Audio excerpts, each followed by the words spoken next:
કે વર્ષ 2025ને લઈને આંગણવાડી કાર્યકર અને તેડાગરની ભરતીનો જે કાર્યક્રમ છે એ જાહેર કરી દેવામાં આવ્યો છે। અહીંયા કાર્યકર તરીકે અહીંયા જોડાવા માંગો છો તો તમે ધોરણ 12 પાસ કરેલું હોવું જોઈએ। જો તમે ધોરણ 12 પાસ કરેલું છે તો તમે કાર્યકર તરીકે અહીંયા ઓનલાઈન ફોર્મ ભરી શકો છો અહીંયા ભરતીની અંદર। અને તેડાગર તરીકે જો તમે અહીંયા ફોર્મ ભરવા માંગતા હોય તો તમારી મિનિમમ અહીંયા લાયકાત ધોરણ 10 પાસ હોવી જોઈએ। જો તમે ધોરણ 10 પાસ કરેલું છે તો તમે અહીંયા તેડાગર તરીકે અહીંયા ઓનલાઈન ભરતીની અંદર ફોર્મ ભરી શકો છો।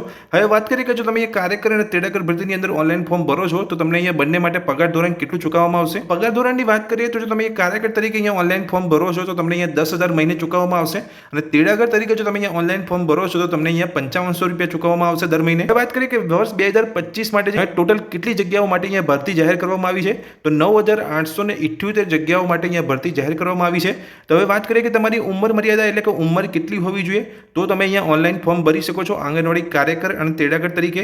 તો બંને માટે જે ઉંમર જે મર્યાદા અહીંયા આપવામાં આવી છે 18 થી 33 વર્ષની વચ્ચે જો તમારી ઉંમર છે તો તમે આંગણવાડી કાર્યકર અને તેડાગર ભરતીની અંદર ઓનલાઈન ફોર્મ ભરી શકો છો।